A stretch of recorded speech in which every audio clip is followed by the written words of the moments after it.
Sri Lanka's most powerful news brand. The Presidential Commission of Inquiry, which investigates into serious acts of fraud and corruption, has recommended criminal charges against 13 people over irregular transactions with regard to Avant Garde and Rakna Arakshaka Lanka. They include former Defence Secretary Gotabhaya Rajapaksa, former Additional Defence Secretary Damayanti Jayaratne and Avant Garde Chairman Nisanka Senadipati. The Commission states those who have served in state institutions are not suitable to hold public office anymore, adding the investigation material needs to be sent to the Attorney General and the Bribery Commission to initiate criminal action.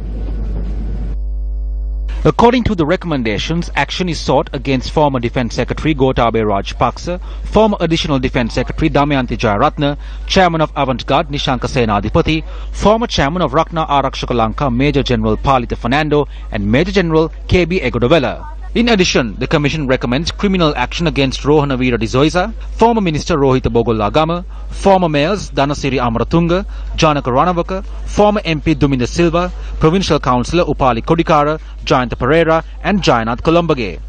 The Presidential Commission observes Avant Garde and Rakna Arakshaka Lanka had entered into various agreements and thereby costing the government a considerable revenue that would have been raised from the maritime security services provided by the Sri Lanka Navy.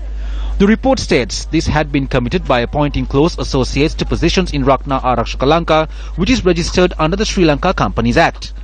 The Commission reveals Rakna Arakshaka Lanka was in possession of 3,473 automatic rifles without a valid license. The Commission finds there was only a permit issued by Gotabhaya Rajapaksa to Palita Fernando over the sale and transfer of these weapons in question. It states letters had been exchanged between former Additional Defence Secretary Damayanti Jayaratne and Palita Fernando with regard to these weapons. The Commission recommends the recovery of money as license fee for the weapons used by Rakna Arakshaka Lanka, which functions as a state enterprise. It also says Avant Garde has used 17 imported firearms without a license for the purpose of training maritime security officers. It adds training and issuing of fitness certificates was done by the Katukurunda Police Special Task Force Camp. Former Additional Defence Secretary Damayanti Jayaratne has issued the permits for the use of these weapons in question. The Presidential Commission recommends legal action be taken against Avant Garde and its chairman Nisanka Senadipati under the Firearms Ordinance for the use of weapons without a valid license. Gotabhaya Rajapaksa and Damayanti Jayaratne had permitted the training of maritime security officers at the police STF base, and some facts were revealed in the statements made by Rajapaksa himself. The Commission says though action can be taken against Gotabhaya Rajapaksa, Nisanka Senadipati and Damayanti Jayaratne under the Penal Code, further investigations are required over the revelations uncovered from the statements made by Rajapaksa. The Commission recommends legal action under the Bribery Act against KB Gotabhaya, Palita Fernando, Rohana Veera de Soisa, Dhanasiri Amaratunga, Duminda Silva, Janaka Ranawaka and Upali Kodikara for using employees at Rakna Arakshaka Lanka for political engagements. The Presidential Commission says the loss suffered by the government as a result of the actions of these individuals is 7 million.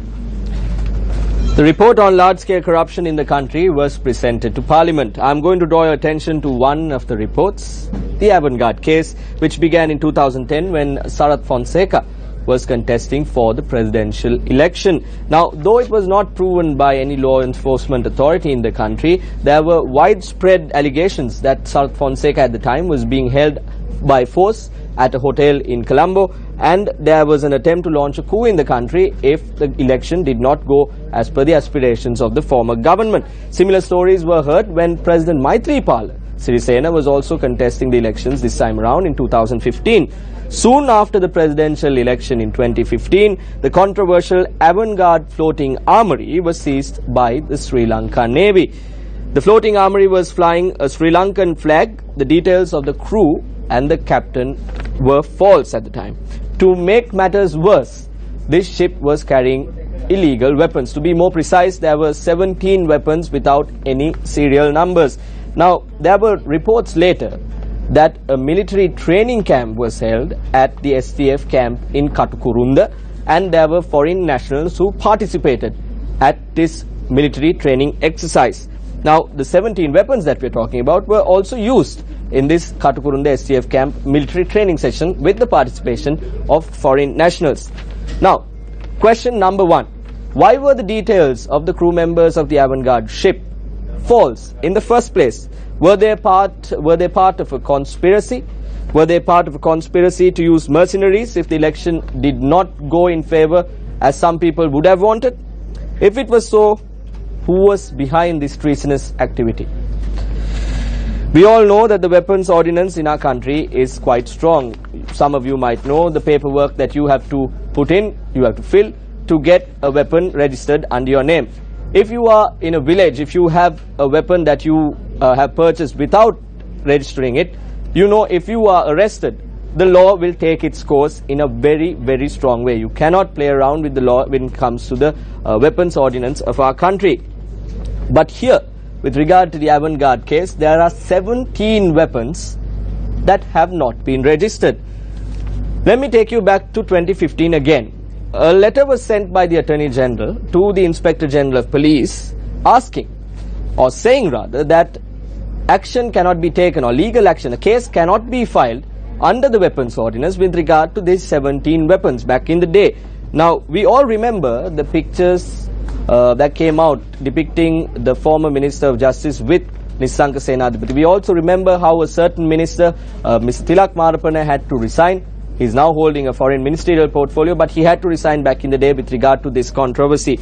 The government promised that action would be taken against such malpractices, including the Avant Garde case. There were illegal weapons.